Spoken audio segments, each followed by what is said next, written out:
everybody so much for joining us today. This is the 10th annual Seattle Design Festival. This program in particular is toward a region of short distances. It's a co-production of AIA Seattle's Young Architects Forum and Urban Design Forum committees. I want to acknowledge, as an organization that's devoted to land stewardship, it's important to acknowledge the land that we occupy. Where I am broadcasting from in central Seattle, Capitol Hill, is the ancestral and current home of various Coast Salish peoples, most specifically the Duwamish, who are still federally unacknowledged.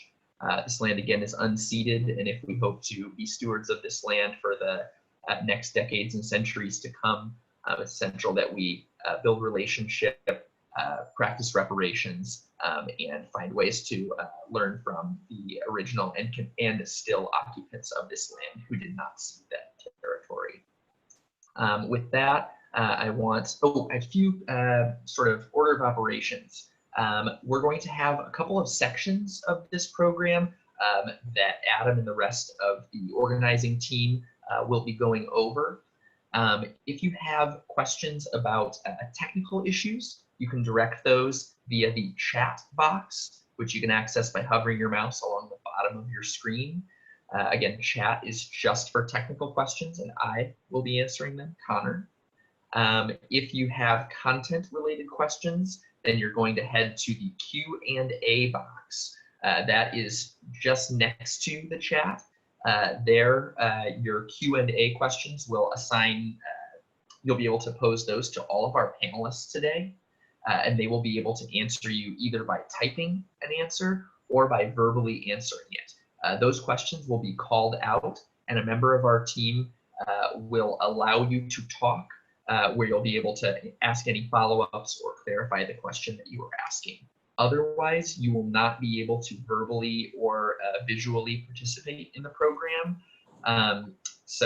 Just because of the sort of barriers that we have set up between panelists and attendees. So again, content questions, Q&A, tech questions to the chat. And if you have just questions about navigation, I'm happy to answer those throughout the program. If you'd like to be able to view all panelists at once, you can toggle along the top of your screen to gallery view or speaker view. Speaker view is going to only highlight the person who is talking, and gallery view will allow you to see everyone all at once. I think that covers all of our basics. If you just joined, I will be, or actually already am, recording this seminar and will be distributing the link both to registrants and to the broader public after this program's conclusion.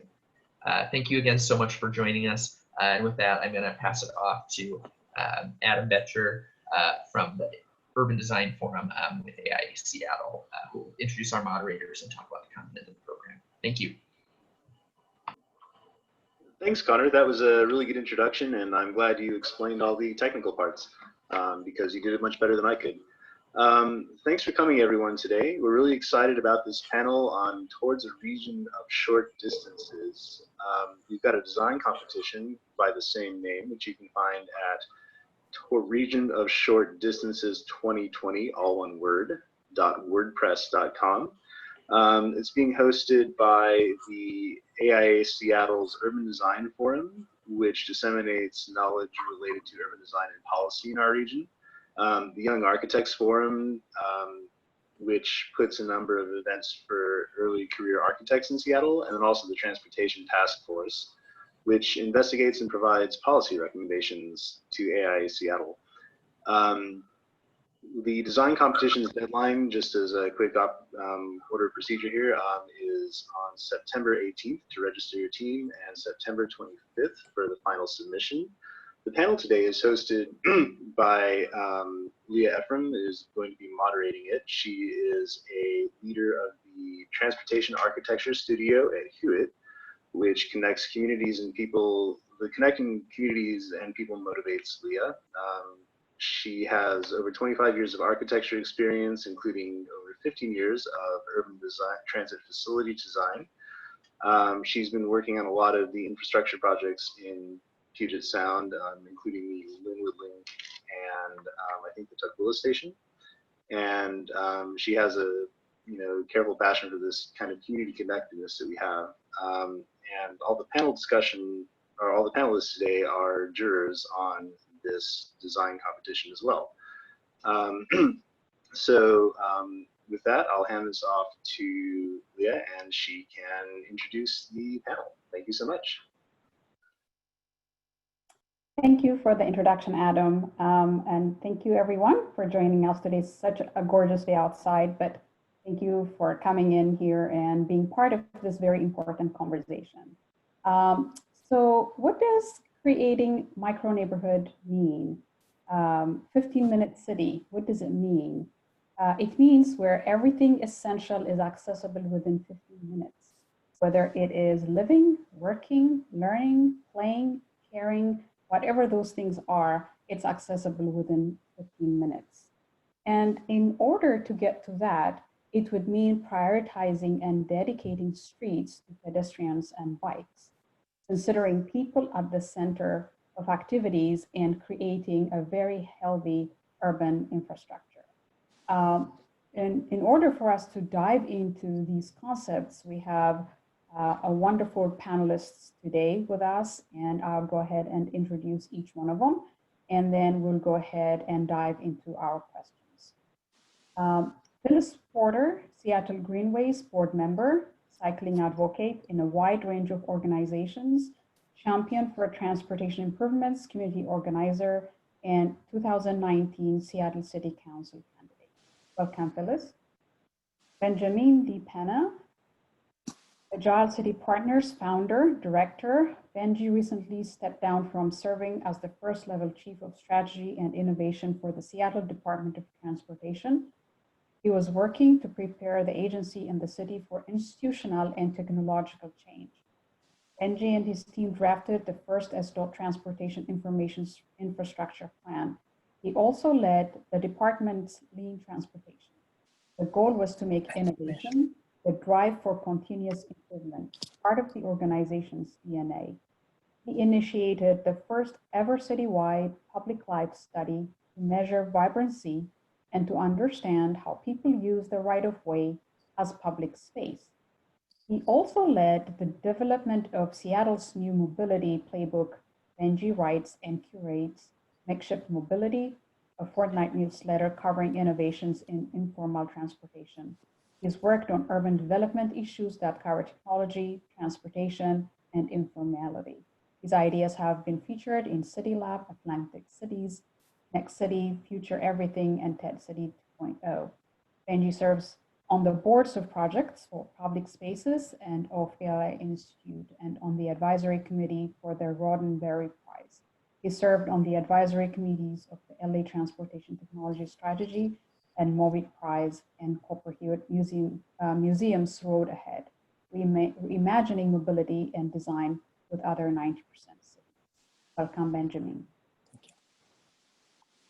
Kerry Westerbeck, Westerbeck's Architecture Inc. founder, licensed architect and small developer. Kerry grew up in the Seattle area and started his architecture practice in 2009 in the depth of the recession. While specializing in residential and light commercial projects, he's made the transition to being a small developer and general contractor for his own projects. He recently completed his first building, First Street Flats in downtown Bottle, with plans for future buildings.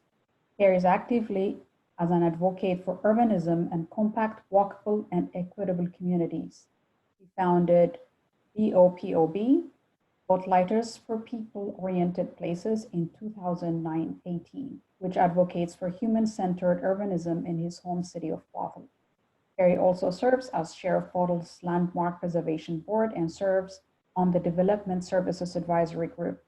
Kerry earned a BA from UW Bottle in 1999 and a Master's of Architecture from University of Seattle in 2004, which included a life-changing study abroad quarter in Rome. Kerry serves as a studio critic periodically at the UW Architecture School and is active in the local architecture community. Welcome, Kerry. Julie Parrott was supposed to join us today, but due to other commitments, she is unable to join us today. Matthew Porteous, PLAS ASLA, Matt pursues integrated and creative design solutions that focuses on activating civic infrastructure and pedestrian-oriented streetscapes to make inviting civic spaces, mixed-use communities, and commercial development. He excels at balancing the diverse needs of private development, cities, agencies with economic demands, and public processes. Matt's goal is to create experiences that leverage such site unique character and foster social connections. His expertise lies in master planning, urban design, and landscape architecture. For over 20 years, he has partnered with dozens of communities, cities, and architectural and engineering firms to design a diverse range of urban projects, including civic and campus public spaces, mixed use, residential, commercial, and transit. Matt serves as principal and director of practice at Landscape Architecture Studio. He is a member of the American Society of Landscape Architects, Urban Land Institute, is past chair for the Public Relations Committee of Washington State Chapter of Landscape Architects. And Matt is my colleague and my partner at Hewitt. Welcome, Matt. Rick Moeller, UW Architecture, AIA Inc. Rick Moeller is an architect, urban designer, and educator interested in the nexus of housing, transportation, and public realm. He has been actively engaged in Seattle's housing affordability discussion through practices, grassroots and institutional advocacy, public presentations, and panel discussions, and editorial writing. Rick is an associate professor of architecture at the University of Washington, where he strives to leverage his teaching as a vehicle for urban research and social advocacy. He is a 2016 affiliate fellow of the UW Randstad Center for Real Estate Studies, chair of the AIA Seattle Public Policy Board, and member of its board of directors and a member of the Seattle's Planning Commission. In 2017, he co-founded Sound Communities, a group of housing advocates focused on establishing a regional public development authority to leverage the Puget Sound region's $56 billion investment in the light rail transit to address the regional housing affordability crises. In 2018, he was invited by the city of Seattle to serve on its ADU working group focused on increasing the number of accessory dwelling units in the city while exploring the potential for ADUs to provide financial stability to low-income homeowners while providing affordable housing. Rick receives a BA in Environmental Design and Master of Architecture from the University of Pennsylvania. Welcome, Rick.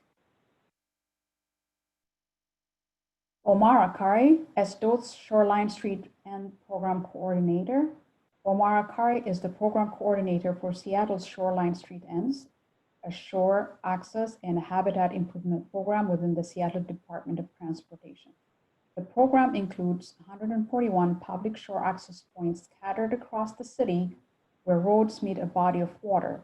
In his work, Omar strives to create community and data-driven public spaces that respond to local cultural experiences while balancing the environmental and habitat needs of wildlife. Prior to joining SDOT 2 years ago, Omar was an urban designer for the city of Spokane, where he contributed to the city's design review board, infill housing legislation, and designs of several public spaces. In the past, Omar has been a landscape designer for Design Build Landscape Architecture firm and an urban farm and community garden program coordinator for Woodbank. Omar received his graduate degree in environmental science and city and regional planning and his undergraduate degree in landscape architecture from the Ohio State University. Omar loves building strange costumes or useful objects, and exploring the Pacific Northwest with his wife and husky. Welcome, Omar. So welcome, everybody. This is an amazing, great group of people that we have today. And with that, I will jump straight into our first question. Our first question it's about how can a region of short distances concept proactively addresses equity and social justice. As we know, the benefit of the burden for growth has not been distributed equitably in the Seattle neighborhoods based on the Seattle Planning Commission's report. Buyers who are usually priced out of a higher priced neighborhoods end up going to a lower income neighborhoods and buying properties, and they end up displacing communities, cultures, and anchors. And they end up becoming the deciders in what becomes the outcome. So how do we make sure that our region, when we're thinking about planning our 15-minute city, proactively addresses equity and social justice? And I'll turn this to Ben first. I think the first thing we have to do is acknowledge the systemic racism and colonialism too, as Connor started us, right? We're on unceded land. And through the 20th century, just the systemic racism that has been ingrained in our land use decisions and in our transportation decisions and in our banking and mortgage decisions. I don't think we can design our way in terms of architecture or landscape to 15-minute cities unless we dismantle the drivers of systemic racism, including, how we allocate resources nationally. The mortgage income deduction is a $250 billion subsidy to homeowners that doesn't really increase home ownership and most clearly exacerbates inequalities. And then, of course, the whole litany of zoning and choices around zoning, how intentionally racist there were even before we talk about racial covenants. So this is, again, circling back to your question, how we can't proactively build equity without dismantling the inequity and the injustice that is in the system. Thank you, Benji. Rick, do you have something to add? Sure, maybe just to build on Benji's comment, which I completely agree with. If anyone out there has yet to read The Color of Law by Richard Rothstein, I think it should be mandatory for anyone who's interested in this. In fact, I think it should be mandatory reading in every high school American history class. Every planning commission member should read it. Every planning commission member should read it. There's a whole suite of tools that were used to segregate the United States. There was exclusionary zoning. There were racially restrictive covenants. And then single family zoning itself was explicitly used as a tool when those other tools were deemed to be illegal. One of the outcomes of this is generations of households of color were denied access to homeownership. And there's increasing awareness that this is a major reason for the stark inequities of wealth that we're seeing today, where white households have 10 times the household wealth of Black households, for example. More recently in Seattle, we adopted the urban village growth strategy. And in many ways, it's been a very positive thing. It has made Seattle one of the few cities in the country that has increasing per capita transit ridership.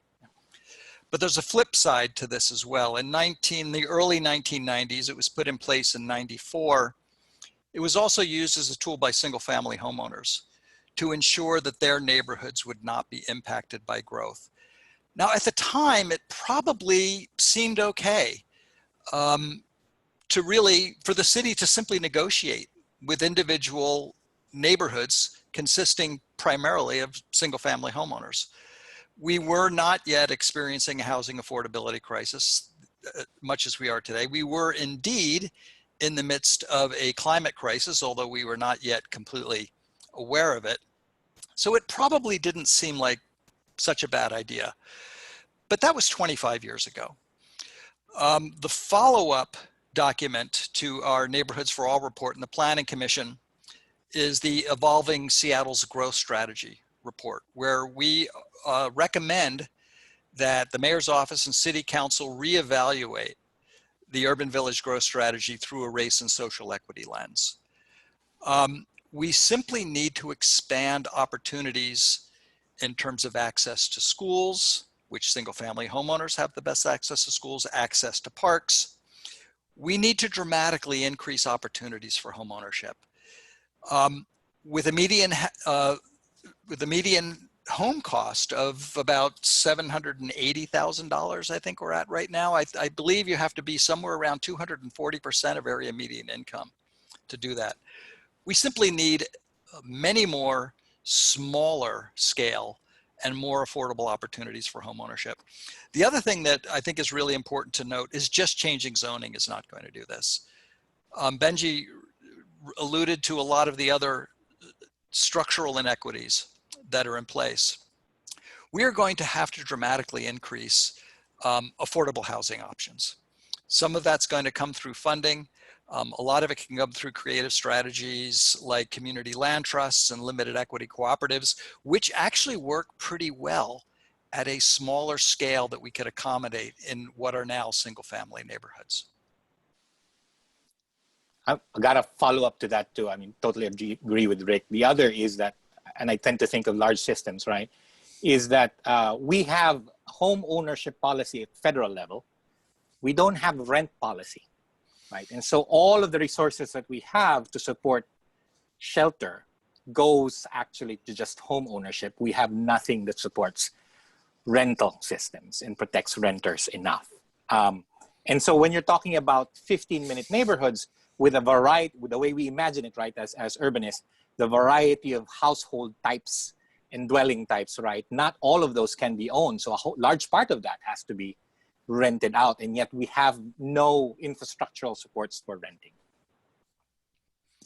And if I could just add one more thing, since I didn't say it, but I think we need to have a serious conversation about reparations. This, you know, whether we could do it politically is a different question altogether, but I think it is time. This is the moment for us to have a national conversation, acknowledging the damage that was done in the past and acknowledging the need to rectify that now and into the future. Thank you, Rick and Benji. You know, it's very true. You know, Seattle has been shaped by its history of racial segregation and economic displacement of communities of color. And that's been also captured in the Seattle Planning Commission's report. You know, that's a really good segue when we're talking about reparations, when we're talking about having a history of racial segregation and economic displacement for communities of color. And we're anticipating building a 15-minute city, meaning micro neighborhoods. How do we balance the focus on localism and neighborhoods with goals for an interconnected and equitable region? And I'll turn this to Phyllis. Thank you for that. I'm gonna have to go back to what Benji was saying earlier. I think before we can start anywhere, we have got to look at dismantling the systemic racism.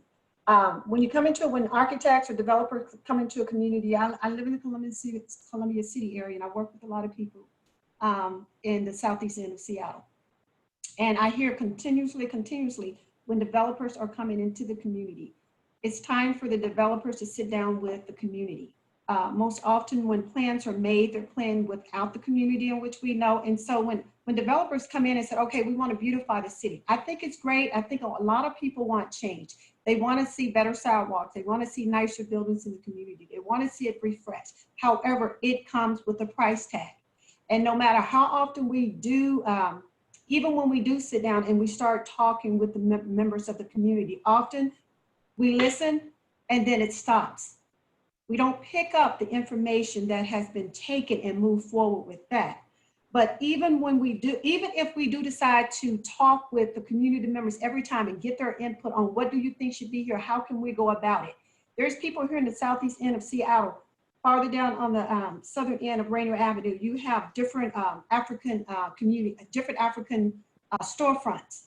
You know, there's a building, next thing you know, the city comes in, developer comes in and they're pushed out. Why not start with those people? Why not start with the owners that are already here who have storefront property? Build on top of what they have. Invest in the people that are already there instead of shutting them down, kicking them out, and having them move and start all over. I did want to say something else to that. I can go on this one, but that's one of the things I think we need to do. But even even with that, there's still other things. It has to go far beyond. It has to go with dismantling systemic racism, because neighborhoods are so far, far, far behind. And just like some of the things about the upzoning, bringing in mother-in-law's apartments and cottages, some of those can be good too, but still, when you put those in, those prices are still extremely high. I talk with people all the time, even though we talk about low income apartment, what is really low income?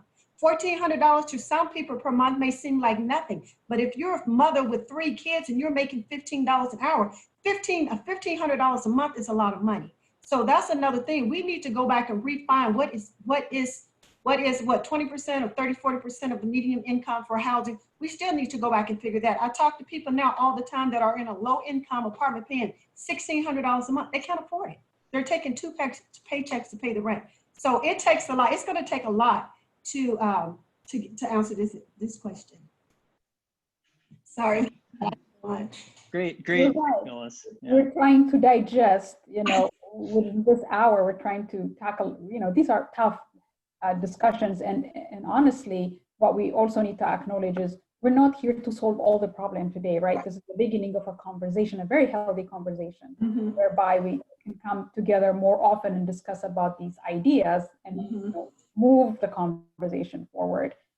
Omar, do you have something to add to this? Yeah. So sort of the point of the competition that's coming up is to kind of look at these 15-minute cities. And right now, those are the trendy places, right? So the places that are walkable in Seattle are sometimes the most expensive. So Columbia City is becoming one of those trendy places, right? As people start pushing further and further out in the concentric rings because of development pressures and price pressure, those places, if they become ubiquitous, right? They're within 15 minutes of every 15-minute area, there's another one of these. Maybe the whole city of Seattle can have that opportunity. We can build that over time. So it's almost like we just need to learn how to adapt our cities so that all places become a bit more desirable throughout our cities and allow for the types of development that create that desirability throughout our cities rather than these specific niche locations. And I think over time that might be possible to build those, but the reality is as we develop those places and we allow those now, they will become gentrified. It's unavoidable based on the status quo systems. So while I think a lot of the ideas coming out of this competition will be useful in our futures, I think they will eventually become gentrified if the status quo conditions don't change. So she was mentioning the prices of homes, people getting pushed out, right? So our tax code has a big impact on this, right? We rely heavily on property taxes to fund things rather than a more equitable tax system based on what people's actually incomes are, right?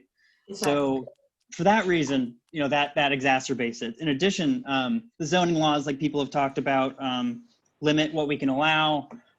Single family zoning should probably be abolished. Madison, Wisconsin, I think got rid of it, and they basically allowed everywhere to have, I think maybe, is it 3 or 4 units to be built anywhere in the city. So that could help a lot. Allowing corner stores to be developed in any neighborhood with some limitations and some design standards might be a feasibility thing to kind of make these 15-minute cities much more possible throughout Seattle so that we can have that desirability and walkability, in a lot of our communities rather than just a very select few. I think a lot of communities in other cultures have relied much more heavily on socialized housing. It doesn't have to be for the lowest income folks or the no market rate housing, right? So I think a lot of European countries have really heavily relied on that, and they have maybe even upwards of 60% socialized housing in some areas in Europe. And if it's becomes something that's ubiquitous, I think we can sort of tackle the issue a bit more easily and just build something we're used to, right? I think Ilhan Omar has it's the Homes for All Act that's coming out to try to push that a bit more and develop. I think it's a $1 trillion fund, I think, will be created for 12 million homes over the next 10 years. And so we need to think about all the ways of tackling this, not just the ones that have been tried in the US already. We need to kind of diversify the solutions to, similar to climate change. There's not one solution that'll take this down. It's a lot of different things. Agreed. And I also believe that I think gathering everyone's voices. So the voices that we hear are not only from one sector of community, but making sure that everyone's voices is heard and everyone's ideas and thoughts are incorporated in the decision-making processes, I think would also play a major role. I was just going to add, and particularly voices that have not been heard from in the past. Yeah, I think on that point, I think there's, Phil, you mentioned it, and Leah, you reinforced it, and Rick, that you know, a lot of communities, there are vocal voices within some communities, and they're not always the voices that represent the majority of the people in those communities, or they have a very specific interest. So hearing more broadly from a broad sector of the community is really important. And I think that oftentimes projects we're involved with, there's quite extensive community outreach process. It's a requirement from the city. Perhaps it needs to be retooled along with some of our other initiatives we're talking about retooling, because I think there can be better listening done generally. And I think we're all in a position of a broader awareness now, and the listening needs to become more ubiquitous, and then action upon that as well. I think that one of the things we hear a lot in the design end of things is authenticity, and trying to find what is this particular soul of that community and how does that represent itself in the project. But you cannot have that authenticity without empathetic listening and truly understanding and then action. And so I think there's really just some fundamental things here about partnering with communities in which projects occur, helping educate everybody on both ends, and it's a two-way street, particularly the tools of just what, you know, what is the opportunity to inform a project at what step along the way. It can be very confusing for everybody, knowing when is the right time to interject and at what time is that going to make the most positive or larger impact. But I think the community outreach piece of this is can't be understated enough. It's really part of the heart of this conversation, along with the education piece of it as well. Thank you, Nat. That's a good segue for a really I think good... Kerry wanted to, sorry, I'm just recognizing Kerry. You're on mute, Kerry. Thank you. I'll keep it brief. You guys have hit almost every piece of note-taking from my prior notes, so thank you for covering everything I was hoping to cover. It's great. But just I'll add, I feel like, as Phyllis mentioned and Benji and Rick all alluded to, as a small developer I can talk about, is really it feels like our entire financing and lending system for people to develop their own small projects is broken. We need literally something like a new version of the GI Bill, but not for GIs this time, for communities that haven't had a say in how their communities are developed, for example, almost like a Marshall Plan. And that could be actually folded into something reparations like, to help speed things up and start to get some, catch those communities up. And then first of all, and Phyllis mentioned this, something I've felt strongly about for years, and there's a Black developer in Atlanta that does this. They go to everybody who currently owns property who would be, bought out, and they try and work with them first to build, as Phil said, what they have. If we allowed them to, say, turn their house into a fourplex or something legally, maybe we have a special fund eventually where they say, we want you to do this first. And, yes, you can sell your land if you want to, but we really want to help you succeed and build wealth. And that's what we should have done, 60, 80, 90 years ago all along. Anyway, those are just some things I think a lot about. Thank you, Kerry. Thank you. That's wonderful to hear. And maybe some of these examples we may be able to adopt as we build our city. We have a long way to go in our city to get to where we need to be. So maybe some of these examples that you're stating could be really good ones to follow. My next question focuses on time, and I'll turn this to Kerry. Sure. This design competition has a very long range time frame, and time is a very critical factor in the way that our region evolves. And how can we design with a time frame as a factor? It's a great question, and I've wish I had even more time to think about it. But what comes to mind for me first as someone who builds and thinks about planning, it seems like the cities that have lasted the longest, millennia, were allowed to build incrementally, develop what they need as they needed it. They empowered everyone to do what they needed as they needed. Right now, we constrain everything so much. It's very difficult to allow cities or these micro communities in this case to evolve organically as they need to. So I would hope that cities could start to, towns, counties, whatever, every jurisdictional level could start to focus on how we could encourage incrementalism in our zoning and our land use policies, encourage smaller properties that can be developed more easily by smaller entities, and buildings that are durable, easy to reuse, that aren't one-time use like a huge Walmart.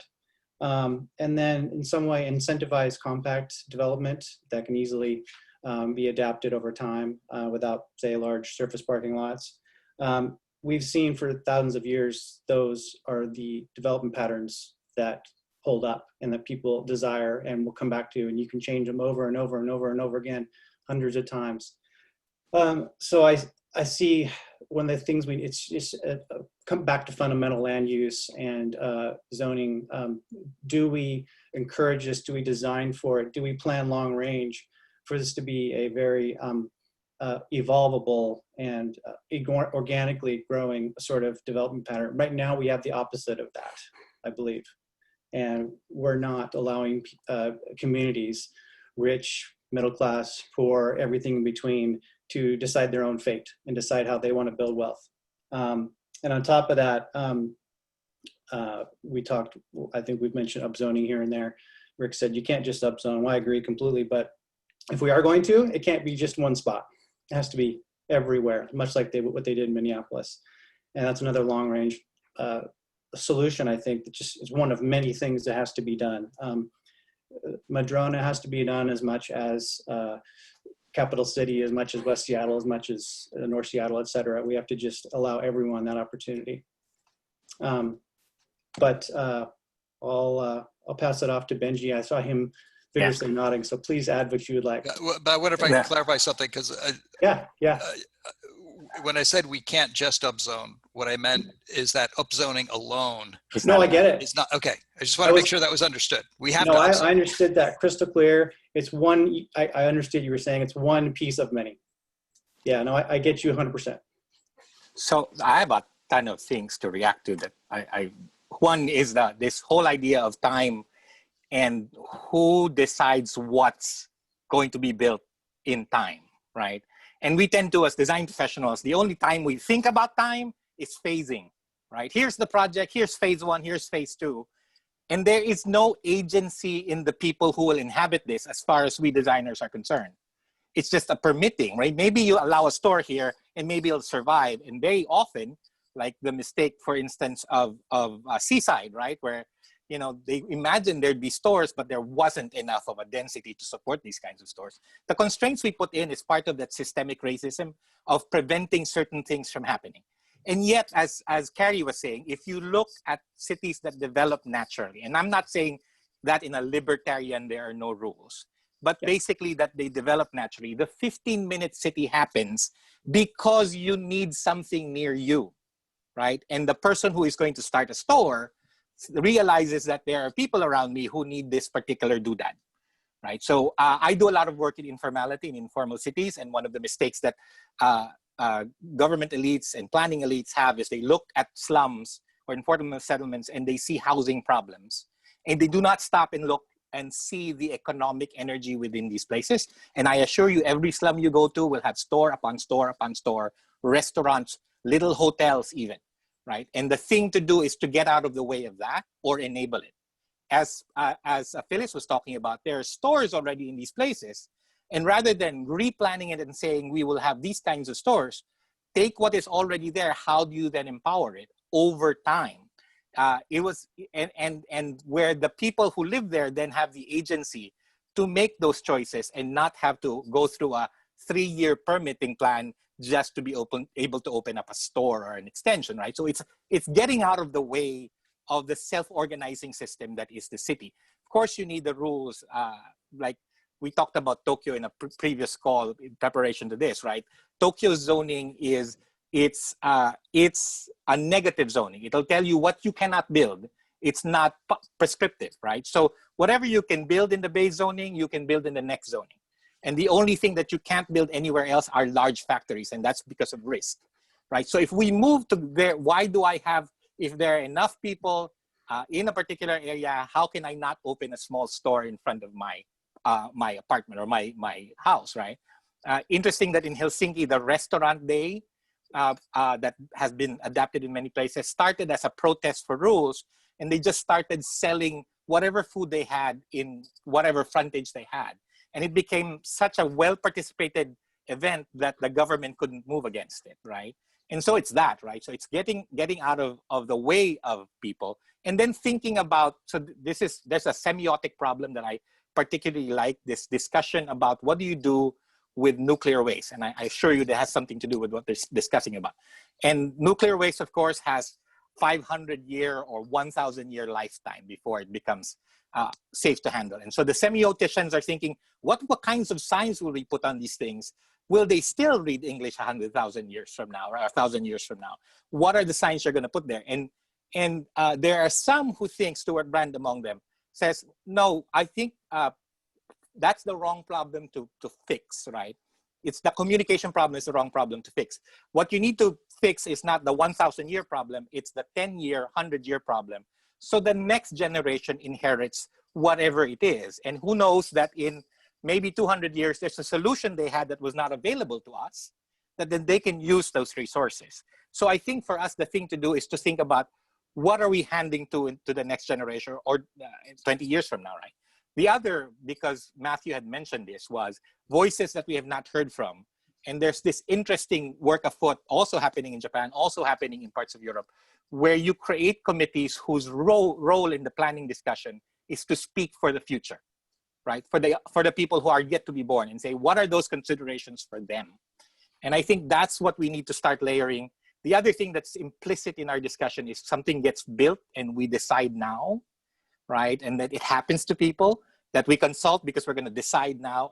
And I think the job that both planners and designers and policymakers need to do is to keep opening up the adjacent possible.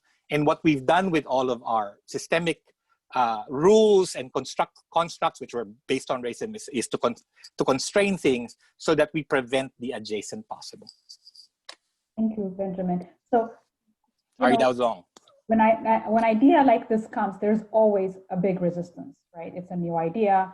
How do we work through resistance, and what's the narrative that we can craft to convince others that this approach of building micro neighborhood works? Matt, I'm going to turn it to you.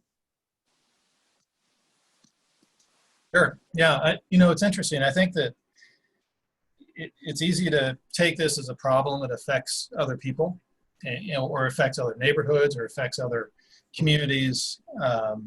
But this affects all of us, right? It affects where we work, live, and play, even more so now, because all those things happen together under the same roof, and multi-generational at times, with families under the same roof. And so I think this conversation is really upon us to figure out how we can live better and collectively.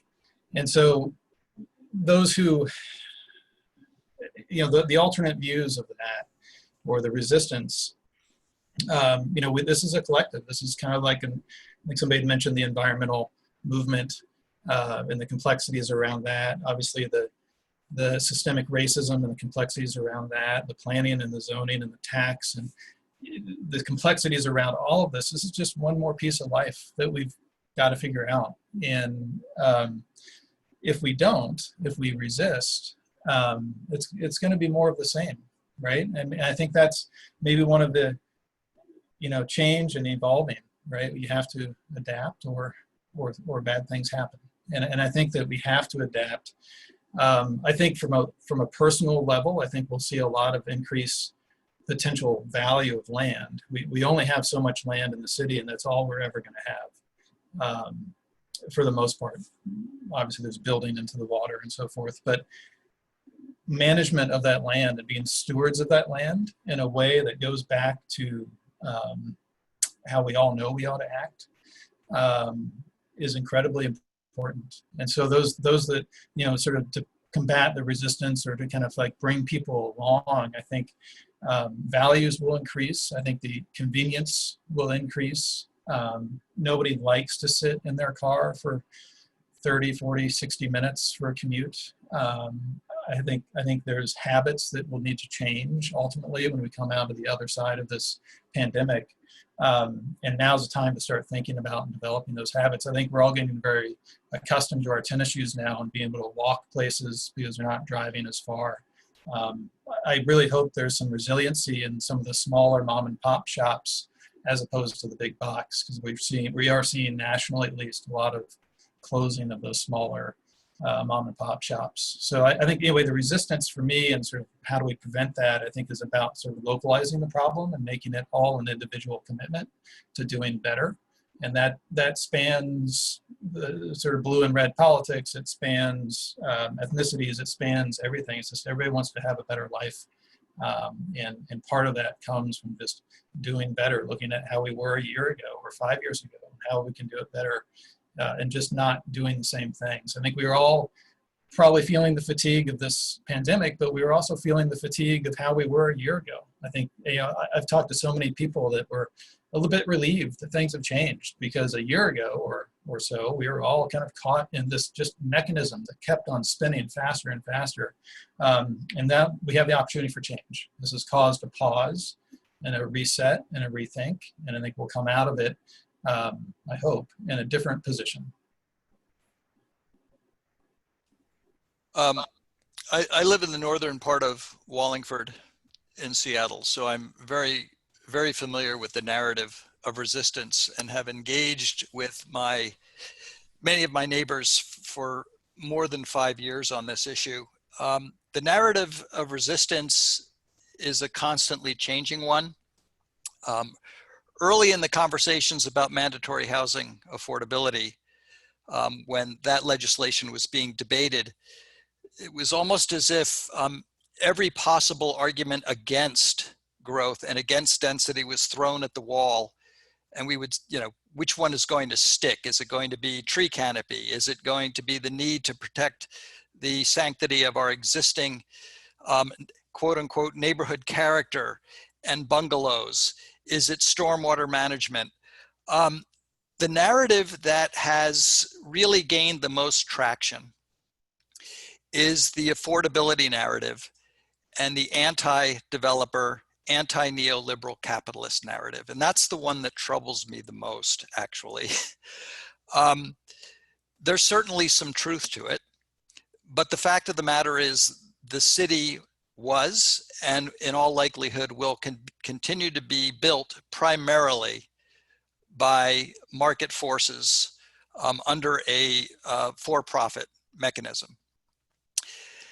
The interesting thing about the anti-capitalist, anti-developer narrative is it tends to be shared both by wealthy white homeowners and by communities of color, and that's what makes it so incredibly challenging. I think there are two ways we can maybe respond to that.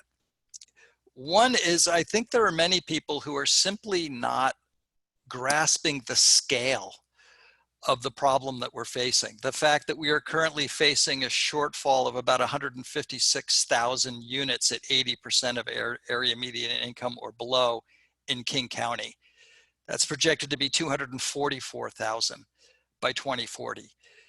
The principal reason we're experiencing the lack of housing affordability, not the only reason, I'm not saying that, the principal reason is that we are not building enough housing anywhere, especially in our single family neighborhoods. And that needs to be more clearly understood. I think the narrative that may get some traction also needs to go hand in hand with some of the other things that we've discussed. We've been on a national trajectory for 50 years of increasing regressive taxes. which have done two things. It has increased income inequality, which has a huge impact on housing affordability.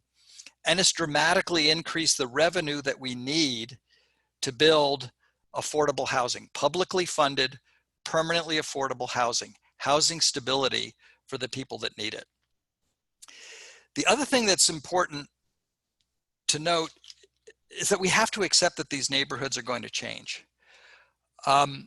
If we want to keep the open space and the tree canopy in the center of the block, it means we're going to have to change the existing building stock in our single family neighborhoods. If we want to keep the existing building stock in our single family neighborhoods, it means that that open space and tree canopy in the middle of the block is going to go away largely, and we're going to have to rely more on public rights of way for open space and tree canopy than that. That's a conversation that we simply need to have. One thing that I think it was mentioned earlier, Minneapolis was the first city to essentially eliminate single family zoning citywide.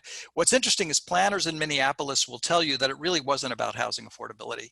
What they were interested in doing is making a political statement and erasing the legacy, the racist legacy of single family zoning from their code.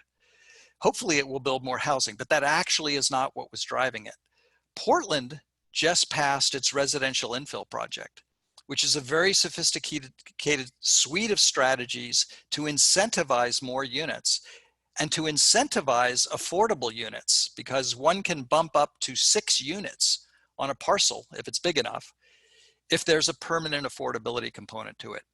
That's something that really builds a positive narrative and builds some sense of confidence that increasing density will also increase affordability in these neighborhoods.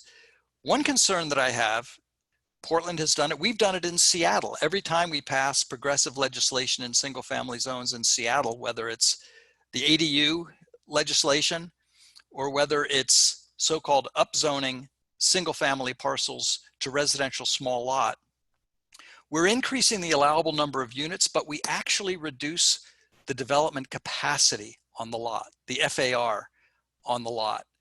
And I understand why we're doing that. We're doing that for political reasons. We're doing it to appease the resistance, to make it more feasible to do. But I'm very concerned that if we follow suit, I think Portland will regret it. And I think 20 years from now, we'll look back and think that was a big mistake. We absolutely should not have been reducing development capacity on those parcels simply to get more units, because now we're continuing to face the kind of housing affordability crisis that we've been facing for the past several decades. So I think Seattle's in a position there is some sense of competition among cities here. And I think Seattle's in a position to go one step beyond what Portland has done by not reducing development capacity in the interest of increasing the number of units in our single family zones. So, the housing discussion, of course, is very, very critical. There are other major elements that also complete the 15-minute city, which is a lot of other, the walkability, the movability, the size of the blocks, and the infrastructure that needs to be inherently within that. I'll turn it to Phyllis. What do you think are some of the steps we can take now to implement ease of walkability everywhere? What are some of the critical things that are missing? Well, I think first of all, we still need to have more awareness, the benefits of what walking can do. A lot of people are still getting into their cars. More and more people now since the pandemic are getting on bikes. They're walking and they're feeling like, oh my God, this is pretty good. We can continue this, but there's an issue. Streets, sidewalks, potholes. Walking down the street, there's cracks in the sidewalks. And right now, I think that, I just have a few notes here. I just think there's more investing in areas of denser housing and job growth. And also, property taxes is climbing. Developers are pouring into communities with construction. However, the city and SDOT are lacking on the funds that we need to move forward in better places to walk. Accessibility to getting to where we want to go. If you look at the pedestrian master plan, There is a plan, however, there's still money that is needed. The city is only talking about, what is it? I think I had a number. I did have a number on that. The city needs about 10 times the amount of money as what they already have on making these making the sidewalks more better. I mean, the streets a lot better. So I think, first of all, we need more money from the city, state government. If you want to continue to build a community where you want people to get out, you want them to walk, you want them to ride the bus. So it all has to come together. When we're building these communities, you're putting light rail in the area. You want people to be able to walk to the light rail. You have a grocery store downstairs. You want them to be able to be accessible to everything. If the city is gonna talk the talk, or they want us to do the walk, we have to make sure that we have everything we need as far as accessibility to making sure that it's safe, that it's easy, that people can actually get there. One thing I do want to say something about, one thing I'm gonna talk about the light rail. The light rail is going up in so many different places. We have it right here in Columbia City. When you are building infrastructure, that is for the people of the community to make life simple, more better. You have to make sure that every community is treated equally, or there's equity. We're the only area where our light rail, we talk about walking, we have all these different communities just right here off of Martin Luther King where children are walking. There's the light rail goes right down Martin Luther King. There's no high railing for the light rail to go up over. But when you look at other communities, you don't see that. So one thing, what the city needs to do in SDOT, they need to make sure when you're investing and you want people, your community, to be a part of the legislation that you're putting out, you need to make sure that you are supporting that community. Don't do one thing to one community that you're not going to do equally or equitably to another community. So education, awareness, we need more investment and another thing, a lot of pedestrians are being hit. What is the city doing about that? I know there is money, but there's still just not enough money. There's not enough. We have to get in a hurry for this. If people are going to walk and streets are not safe, people are going to die. People are going to get hurt. So we need to center everything around what do we need to do in order to make sure when we ask people to walk and to be a part of this, leave your cars at home. We need to make sure we're doing what we need to do at the city and SDOT to make that happen. And kids and people die with greater frequency in communities of color than in white communities. Yeah.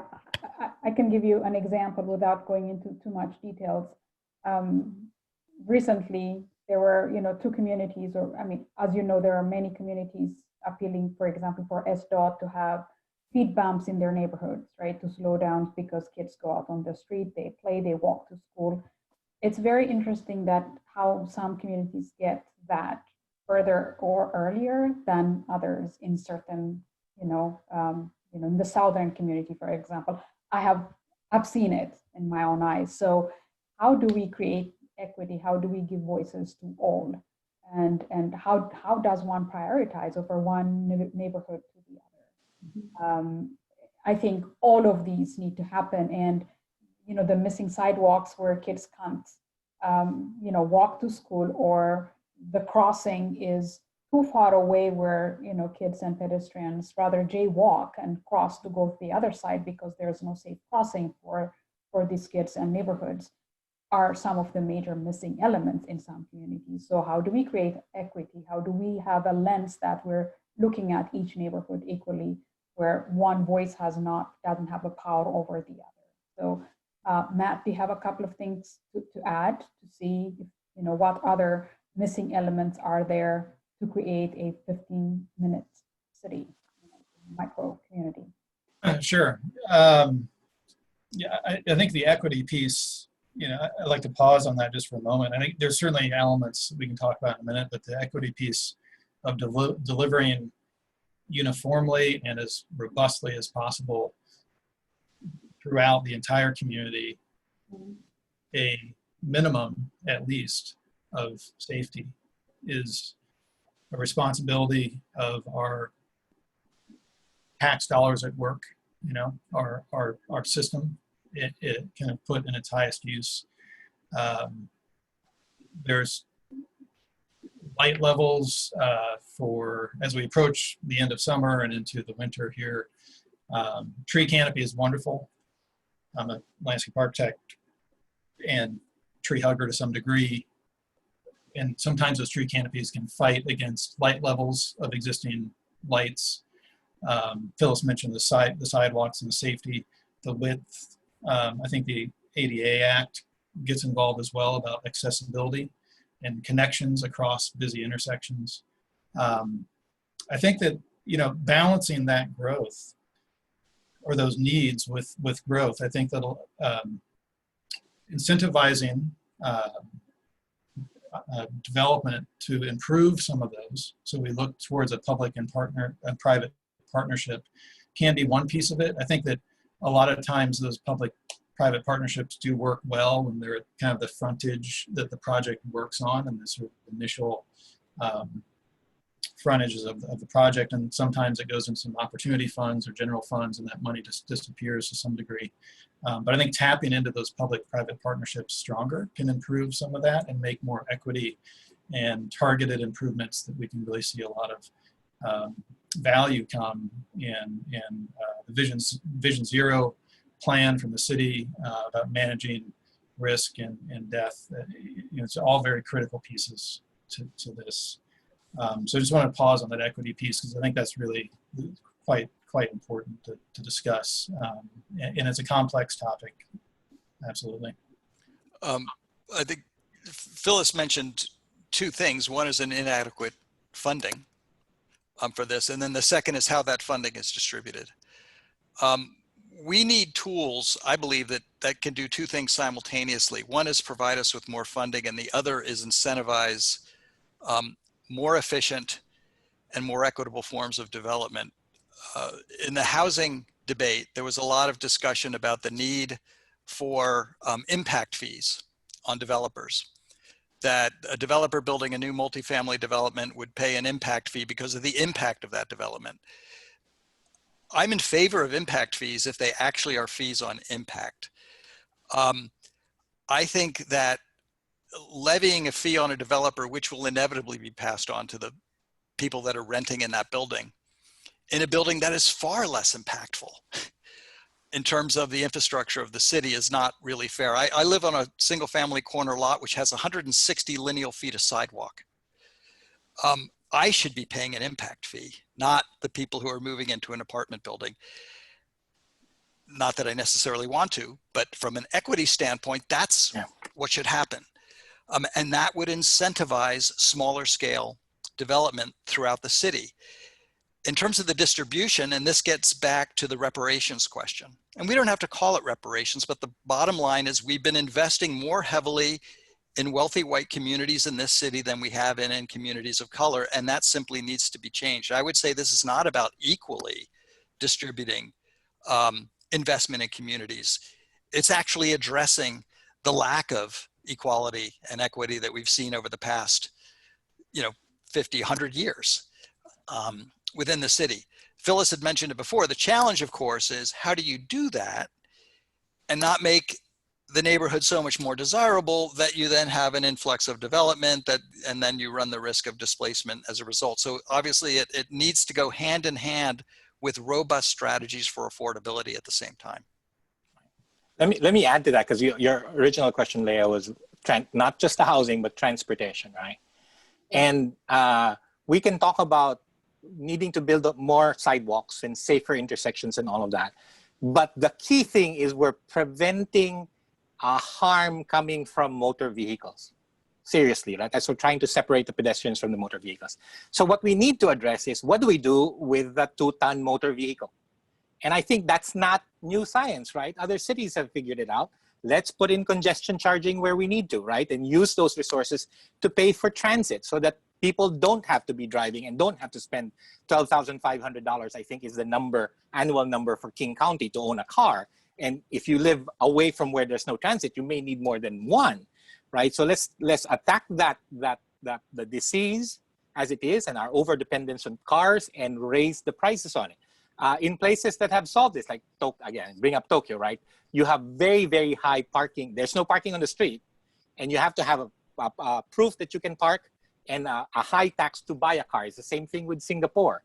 I think there are also financial instruments, unique financial instruments we can look into and how they shape the environment. One of my most recent favorite books is Alain Berthod's Order Without Design, and he just talks about economic systems and how that builds it out. And he didn't, I don't know if he mentioned it in his book, but we like the walkability, say, of Dutch cities, right? And the small frontages. That was a product of tax policy, right? You were taxed according to the width of your frontage, not the depth. So they would make it very narrow in the front and very deep and fill up the property, and then you get that kind of walkability.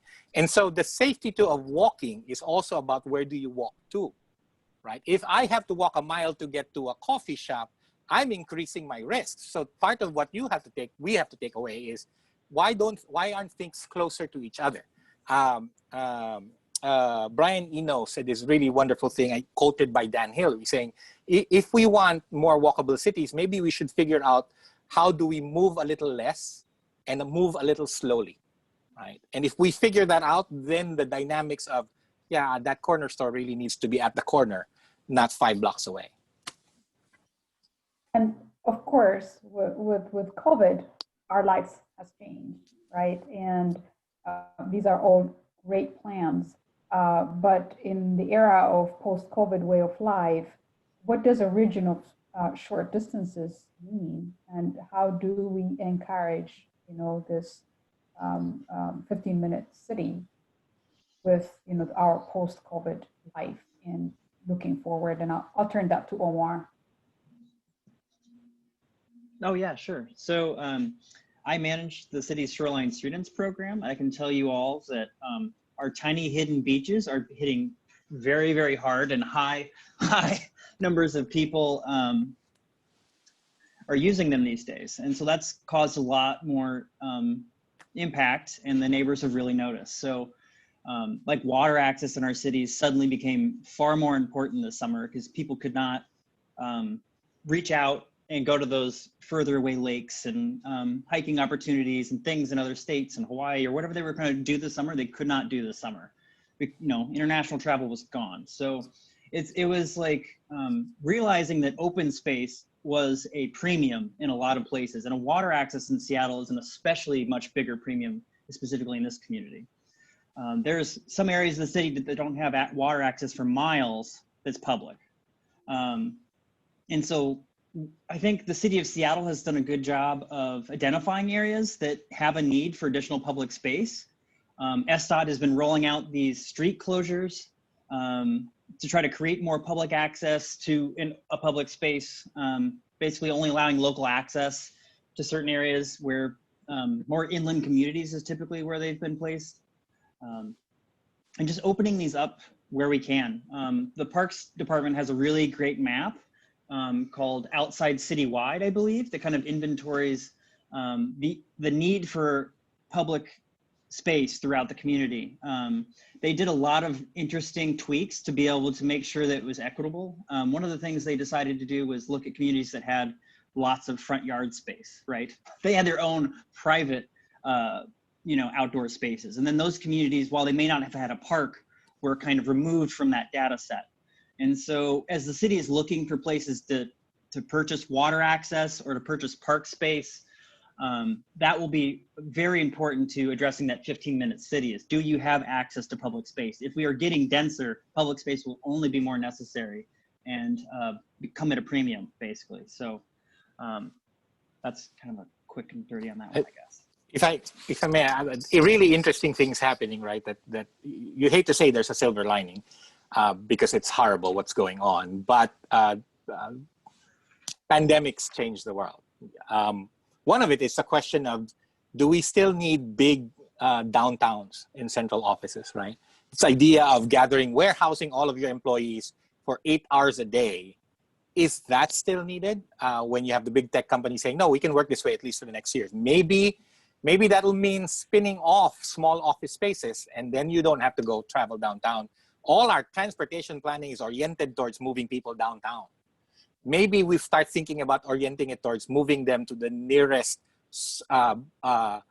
commercial center, right? Where there may be space for 10 to 20 people working, right? And that could be an interesting impact of the pandemic on how we organize.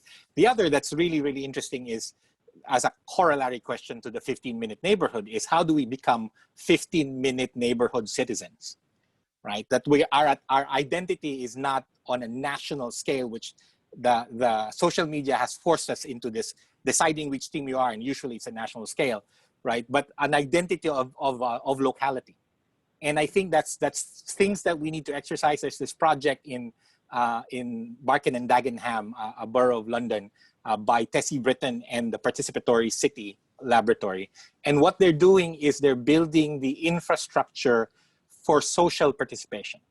So not just facilities, but what kind of assistance do those facilities have, so people can organize and meet and start small businesses with low risk, right? And they can try it again, or small art projects, or teach, but all within this neighborhood, right? And so I think the corollary to the question of how do you build a 15-minute neighborhood, and we tend to think of it as built environment, is how do you build social capital within a 15-minute area, right? So that both your needs and your connections are within this 15-minute area.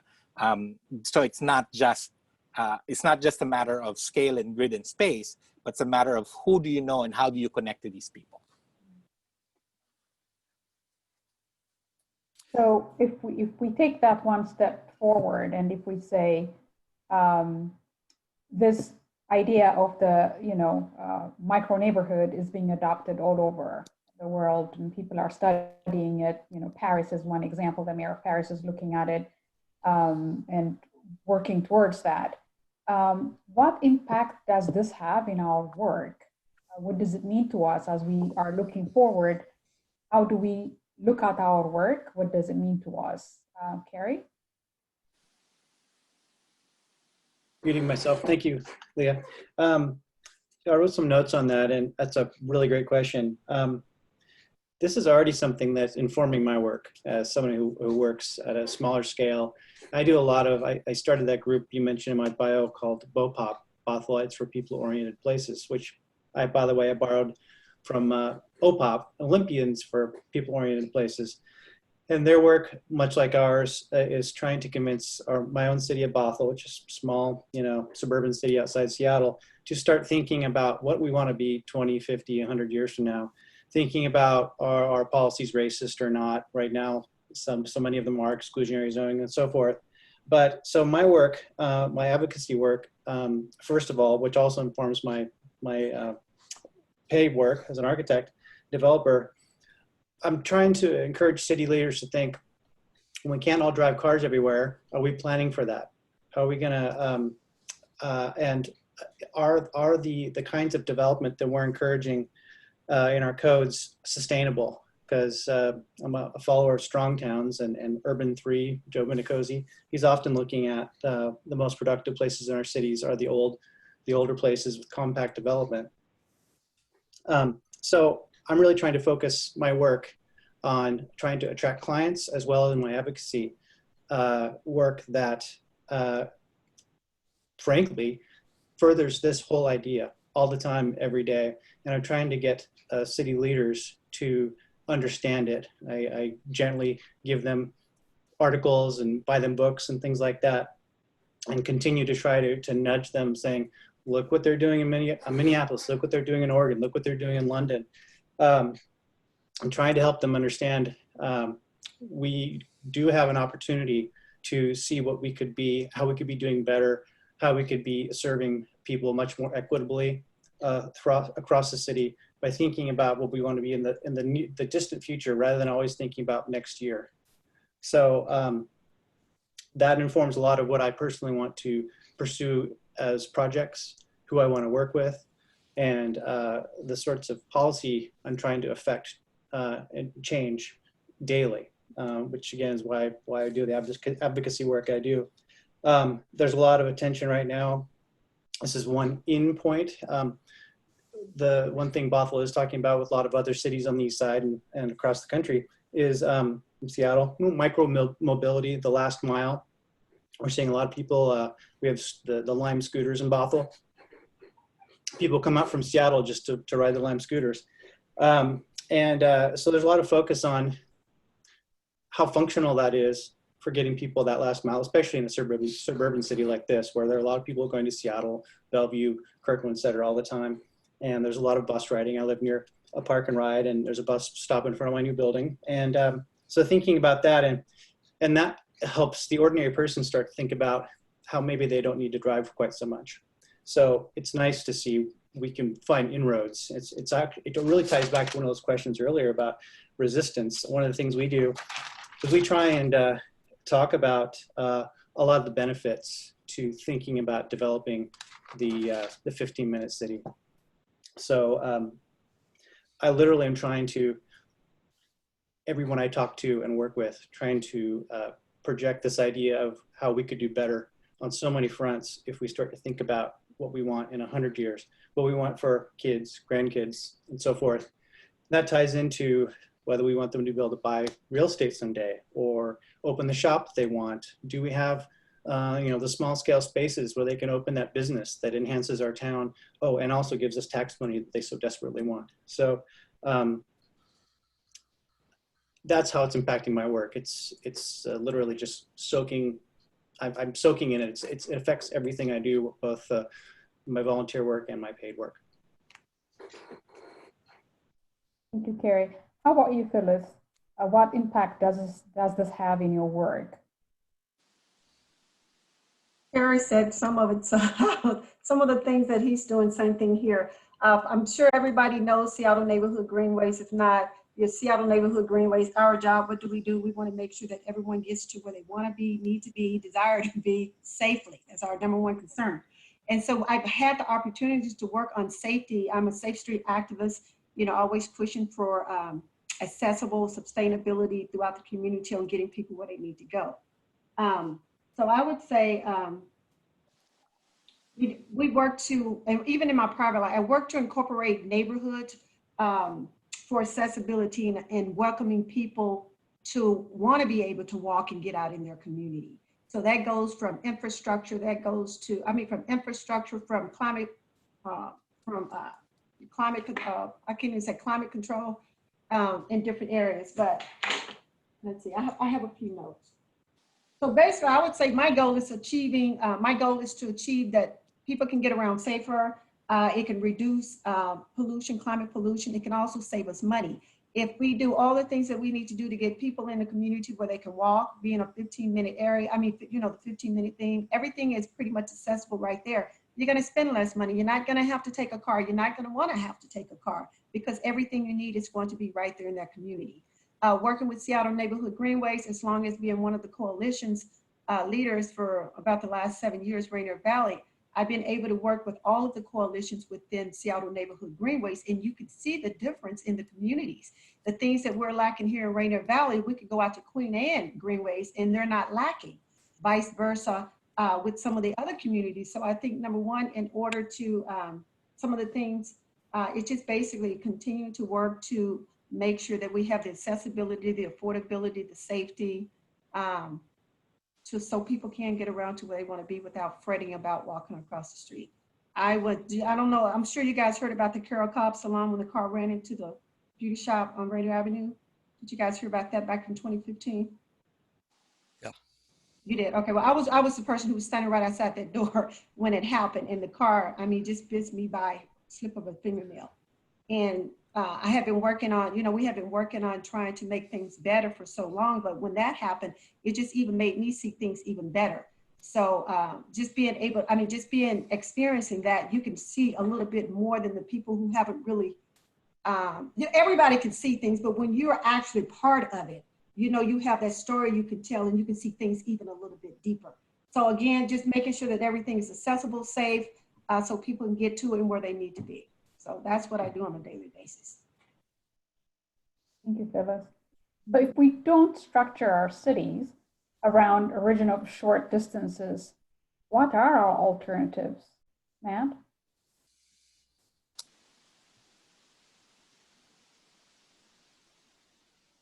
Well, it's a good thing to pause on and think about it. I think that I think I mentioned it earlier that the development pattern we have now, very large part of Seattle is single-family zoning.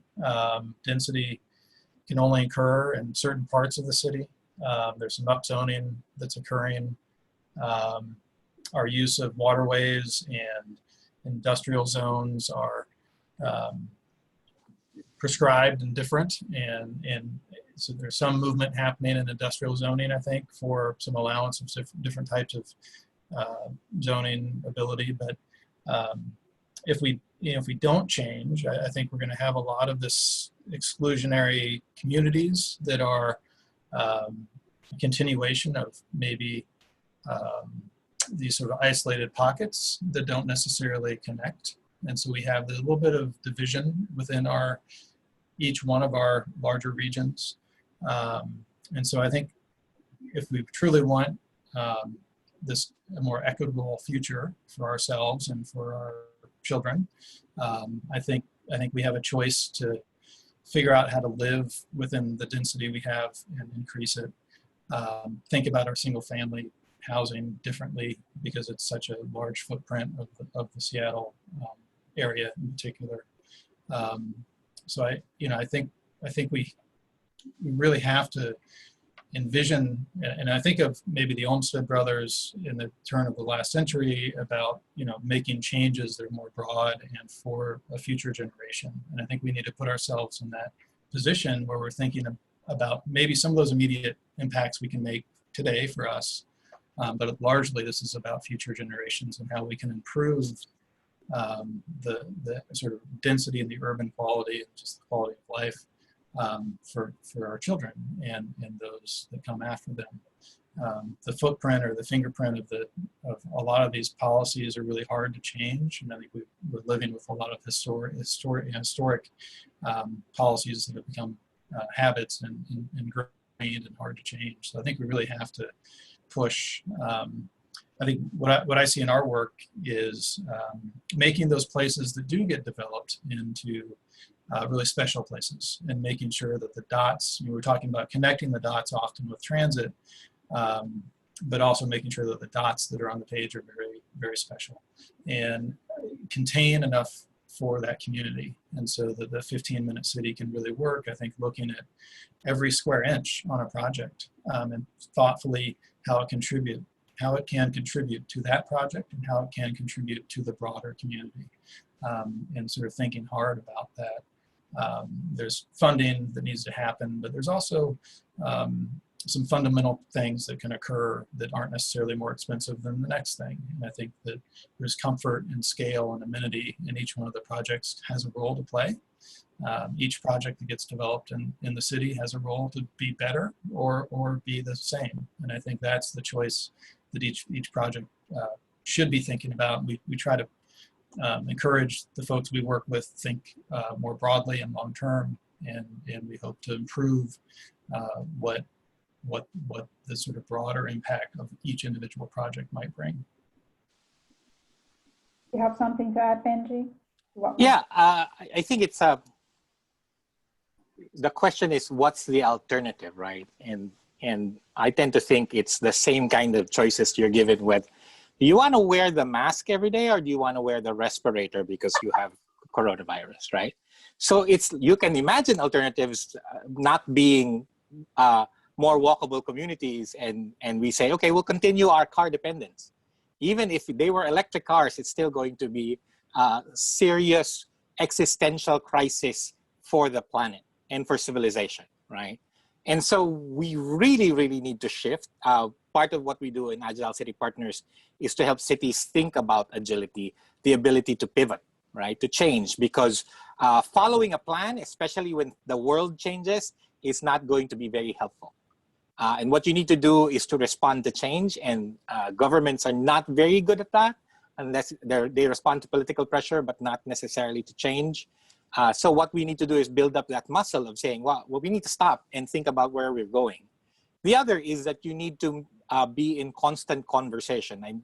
Matt had mentioned earlier, and it's a staple in our shared industries, right? The consultation, the public consultation, whether for government or for architects and planners and developers, right? How many public consultations that we have.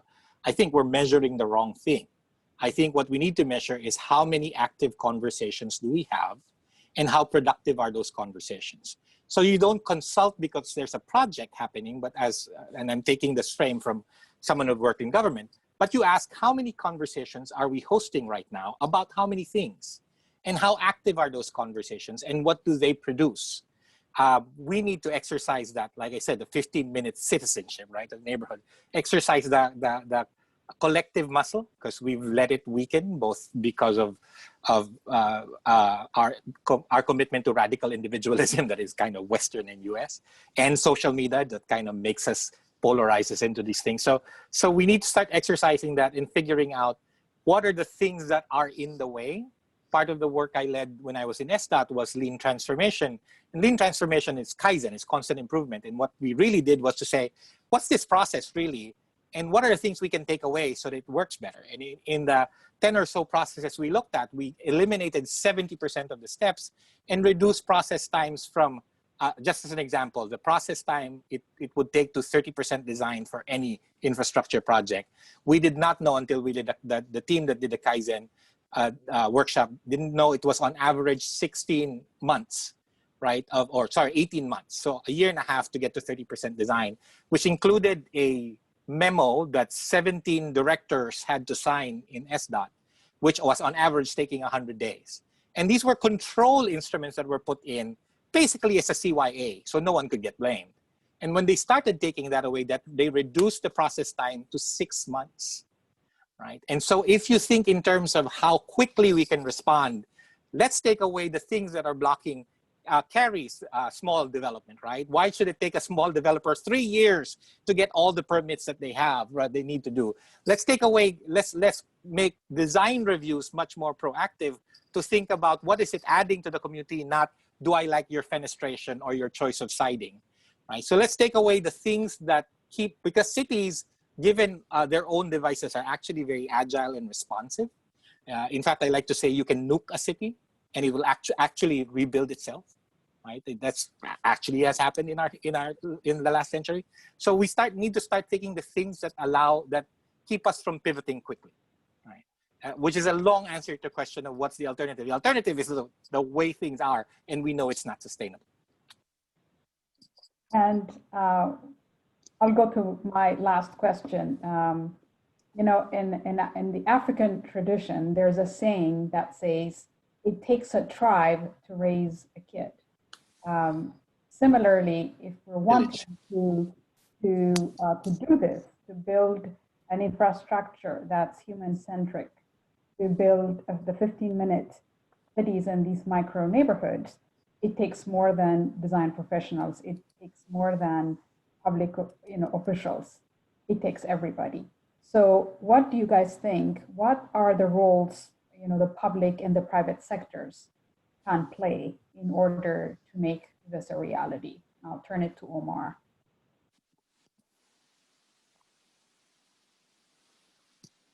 Omar, you're muted. Thank you for the save there, Benji. Yeah, so prior to working for us, that worked for the city of Spokane on their infill development ordinance with a lot of their staff. And the first thing we did was with a big listening tour of what do the developers actually want to get out of infill ordinance, change, what are the things developers need. We also talked about process changes, what are the things that are holding up development that you would want to have and that our communities need. And we just kind of started tearing things down at the city level, how can we get rid of this? So that's part of the public end, is we need to actually look and see what the market's desiring, right?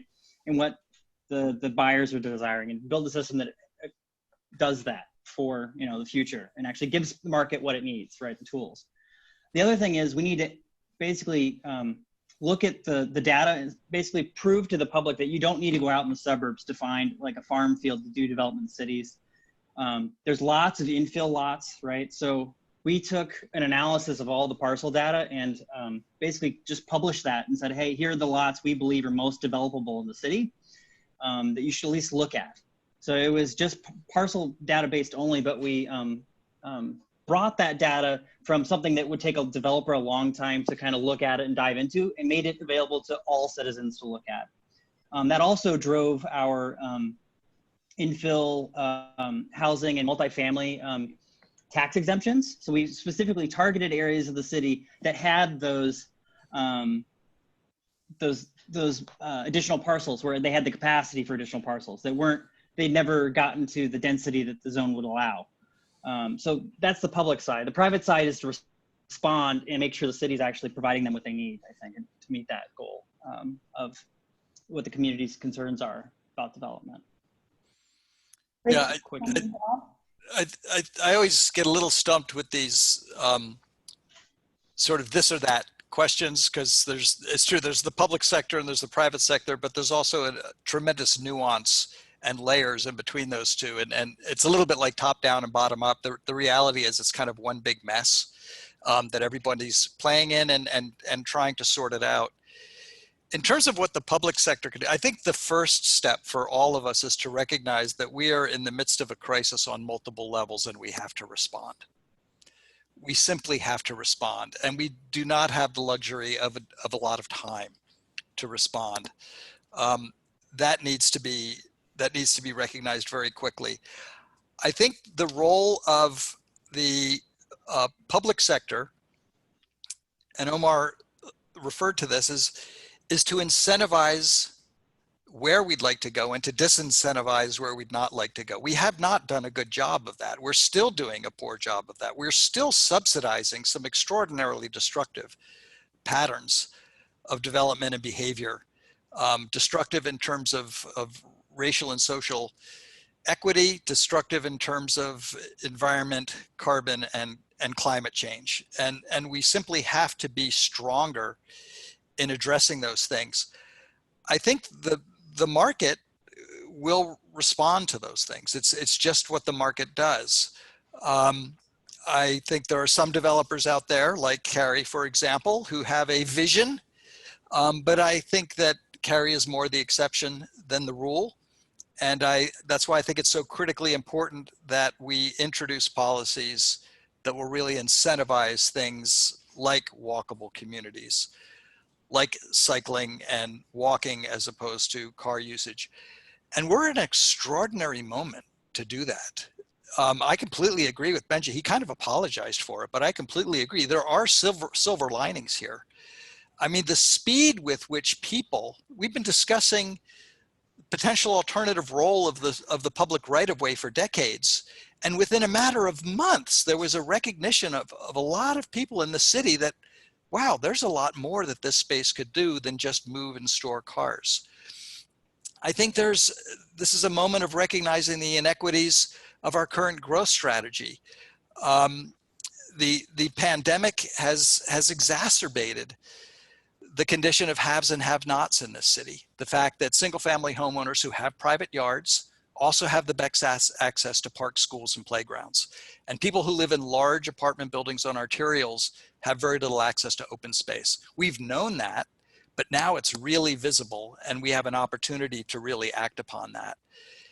And then especially the Black Lives Matter movement. Within just a matter of years, the degree to which the inequities that we're seeing in this country have been a government plan at all levels of government, from the federal to state to local government, that went from being a very obscure notion to being pretty much recognized and understood by nearly everyone. And I think elected officials are in a position to really act upon that, because this moment is not going to last forever.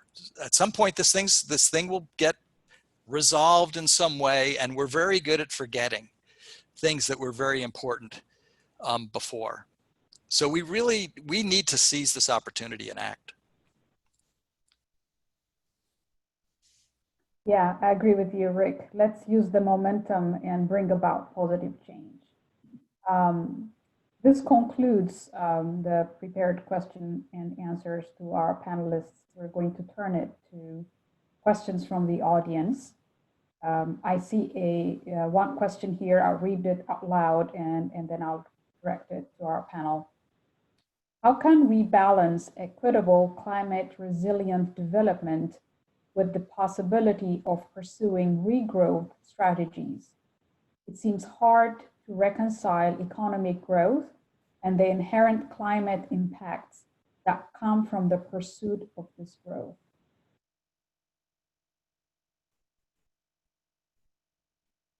But Benji or Rick want to take this? Yeah, I think we've got a moment of crisis, but we're also at a pivot, a larger generational pivot, right? In that there's lots of speculation, for instance, in the market of what's going to happen when your boomers start retiring and start selling their homes. 21 million homes of them. How are they going to unload them? The millennials can't afford it.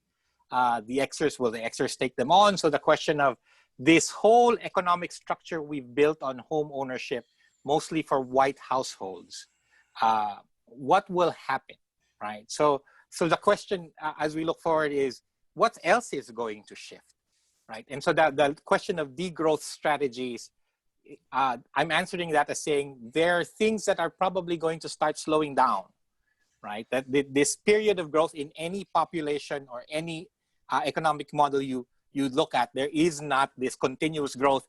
The only things that continuously grow are cancers, right? Cancerous growth. So there will be some correction, whether it's brought about by the crisis right now or longer term arcs, right? That we are going to have to start looking at that. I think the answer, though, is that the growth, the continuous growth, has propelled outward development, right? Facilitated by the mortgage interest deduction, facilitated by single-family zoning, by investments in suburbia and highways, right? And so once we start seeing the market slow down and there's nothing more to build out to, I think the infills still will make sense, right? One of the things that economists, particularly City Observatory, Joe Courtwright, says is the reason downtown and central city property is expensive is because there's a high demand for it, right? And if we increased its carrying capacity, then we could accommodate more. Then we would then have also a climate-related solution, which will also walkability. City means we're not using cars, right? We will have the density that can be served by transit. So I don't think those two are degrowth strategy versus sustainability. Those two are not actually in opposition, right? That growth might be going to the right places if we make the right choices. I completely agree with Benji. I think that's an excellent answer. These things are not in opposition, although they very often are portrayed as if they are. And that's where I'm very sympathetic to the degrowth movement. I think without question, the trajectory of growth that we've been on, that we've relied on in this country, is unsustainable. We can't continue. But I've also seen the degrowth argument being used against growth of any kind, including the development of housing within urban areas, because that is part of the market system, which is inherently evil, because capitalism was driving this growth. And that's where the argument for me begins to falter and doesn't really make a whole lot of sense. Degrowth doesn't mean we stop building things. Degrowth means we start building things in the right place with access to the right forms of mobility, so that we can start to live in ways where we simply consume less and we generate less carbon in the process. It simply can't mean that we just simply stop and leave things as they are, because there's a whole host of reasons why we can't leave them where we are. And again, so much of it comes down to subsidizing and incentivizing the right things as opposed to the wrong things, which is what we've been doing for most of the last century. I would also say that you'd mentioned that I'm part of this Sound Communities group, which is looking at how we leverage our $56 billion investment in regional light rail transit to build complete walkable communities. Seattle cannot do this alone, and we're spending an enormous amount of money on transit. And we've typically looked at transportation as an essential part of infrastructure. It's just something that we need. And so the idea of dropping $56 or $60 billion regionally on a transit system is entirely feasible to us. We need to start looking at housing the same way. We need to start looking at housing as fundamental public infrastructure, because without the housing, there's really no point in building the transit. We need to start looking at a crisis which mandates that kind of expenditure, which mandates the $50 to $60 billion expenditure on affordable housing. Because it's every bit as much, and in fact, recent King County surveys have shown that the shift from concern about transportation to housing occurred about 4 or 5 years ago, where housing is now seen as the #1 concern among people in our county and our region. And again, this is a moment where we can leverage that to say we need to invest in housing the way we invest in transportation. Have anyone on the call heard of donut economics? So the concept kind of put together by Kate Radworth, I believe, is an idea of not necessarily utilizing like GDP as like the overall, like, are we doing well as a society, and shifting towards something that takes a lot of different economic and social societal factors into basically a balancing act, and working as like it's a pretty big concept, but it's a way to basically reconcile that we need, you know, housing, we also need transportation, and we need energy, but we also need an environment that actually will sustain us into the future. And so it's an economic model that looks at, you know, the externalities like land conversion, biodiversity loss, air pollution, things that we have to keep in balance with this development and I guess retraction, I guess lack of growth, or plateauing basically as a society, and figuring out where we need to land on a lot of different factors to be able to balance the ecosystem. And I think if a lot of governments start looking at that as like, hey, we're getting to a breaking point for humanity to exist into the future. If we want to have great grandchildren that are here to talk about this and say that they had some successes, we need to start planning for it now. And every, you know, kind of biological factor needs to be taken into account, and also the human factors. And if we don't balance both of those equations, we're not looking good in the future. So I encourage folks to check out Donut Economics. There's a lot of great videos on YouTube about it. I've been kind of digging into recently. Have you read the book? Yeah. I haven't read the book yet. I've only kind of gone through the first 4 or 5 YouTube videos. So. The book is sitting on my nightstand on the pile of books that I've yet to get to, but it's such a brilliant metaphor. It is so easy to understand, yet so completely relevant to the complexity of challenges.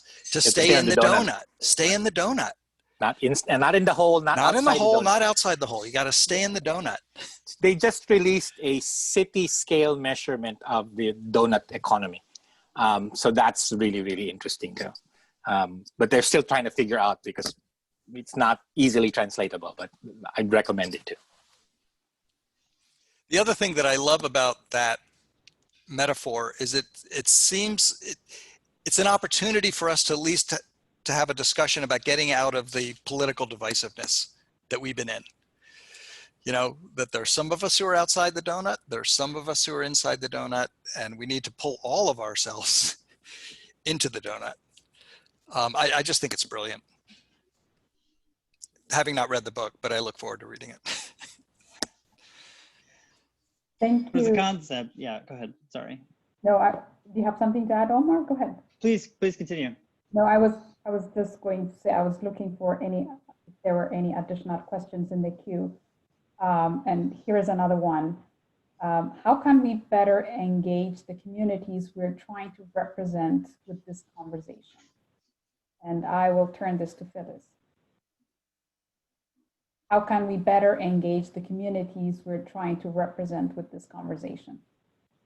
Sorry, how can we better? Say that one more time. How can we better engage the communities we're trying to represent with this conversation?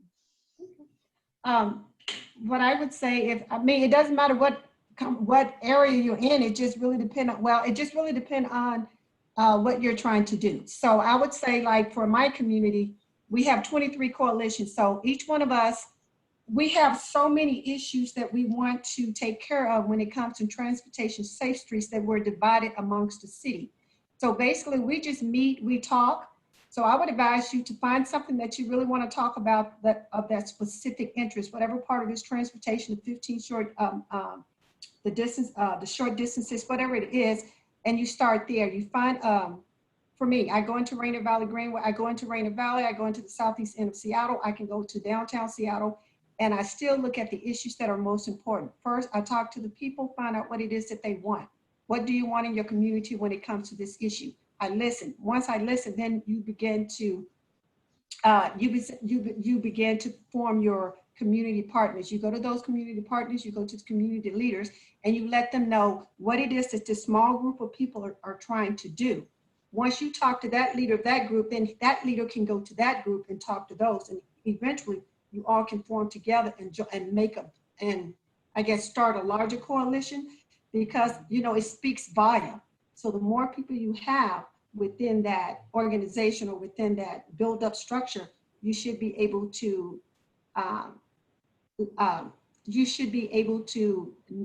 listen to the people and get their message out. So my thing is basically, it's just continue to provide the community outreach, make sure that you continue the momentum. So if you have the outreach, you have the momentum, and you have that vision, then you can actually push that with the community to the people who have the dollars to make the change.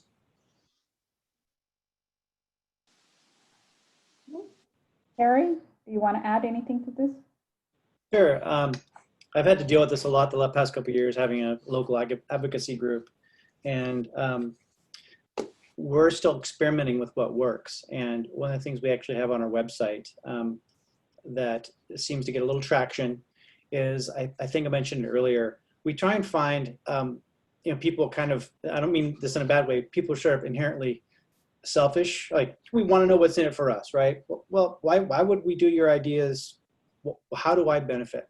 So we're very, very strategically trying to find, when we engage people right away, help them understand how they could benefit from, like in our case, we're kind of advocating for traditional neighborhood development, compact development, the things like Rick mentioned, trying to encourage the city to incentivize the development we want and disincentivize or make it cost more to build, like greenfield development and so forth. So we try and say, like, is it frustrating to you that you can't send your kids out to play because you're worried about them getting mowed down on the 4-lane highway? Would you like to see a little, safer roads? Would you like your kids who are almost out of high school and college to maybe be able to get a home someday? Because we have ideas to address that. We have ideas about the traffic. And are you interested in climate change? Just a lot more people now are receptive to that. So we've actually got a list on our website.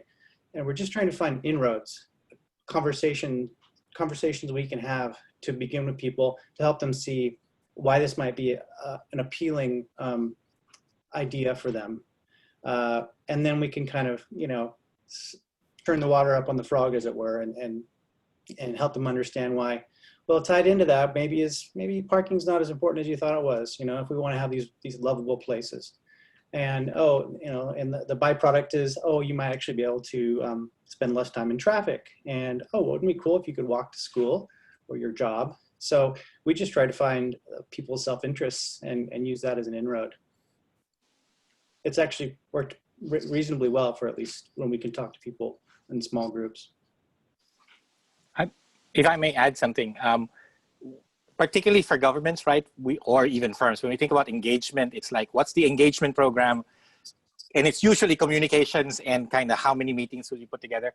Engagement is a ladder, right? Starting from, do I know about it? All the way to the top of, I am a champion and an advocate for it. And that ladder is nurtured through relationships, right? So we can't engage communities unless we have a relationship and we build up that relationship with communities, and not with the intent of, I've got something, will you approve it? Or can I get you to say yes, no to something? It should be that, have we built up a relationship? And I think Seattle went that way with the idea of the Department of Neighborhoods, but it just needed more continuous support, right, from the top leader of the city. Sadly did not come, but that's it. We need to build that engagement and we need to build out the relationships. The other is, what do we measure?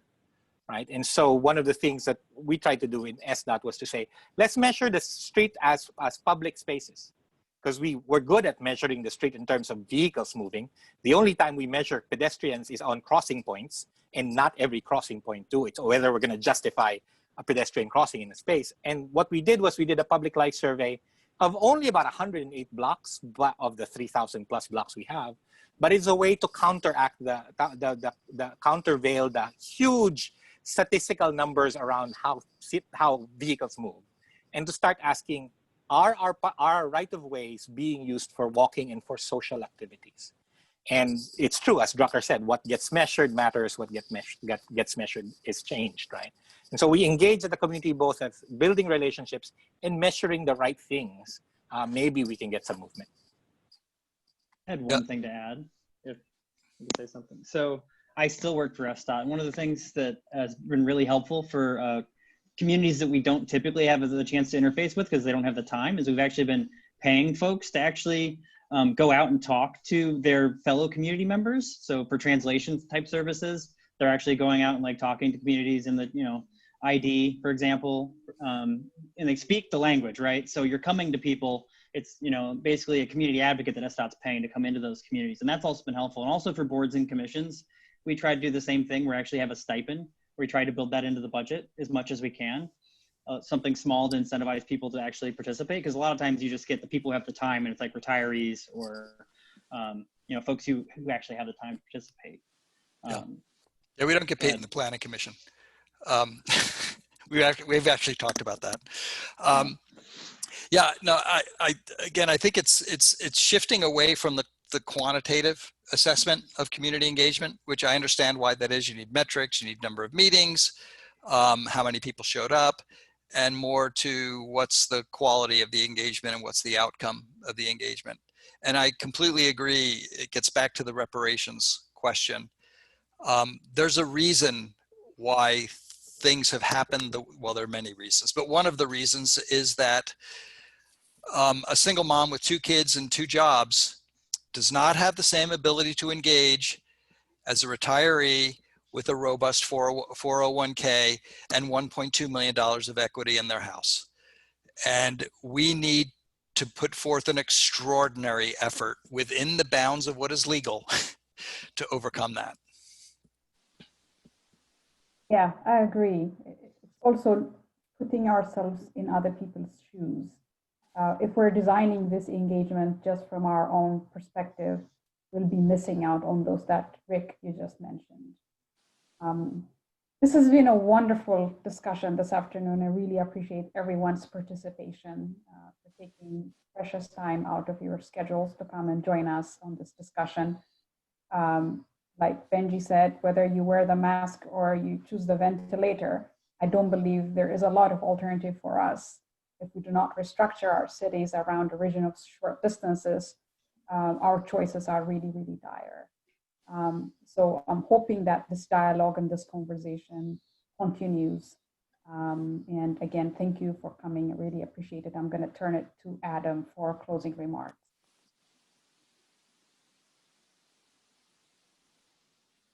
Adam, you're muted.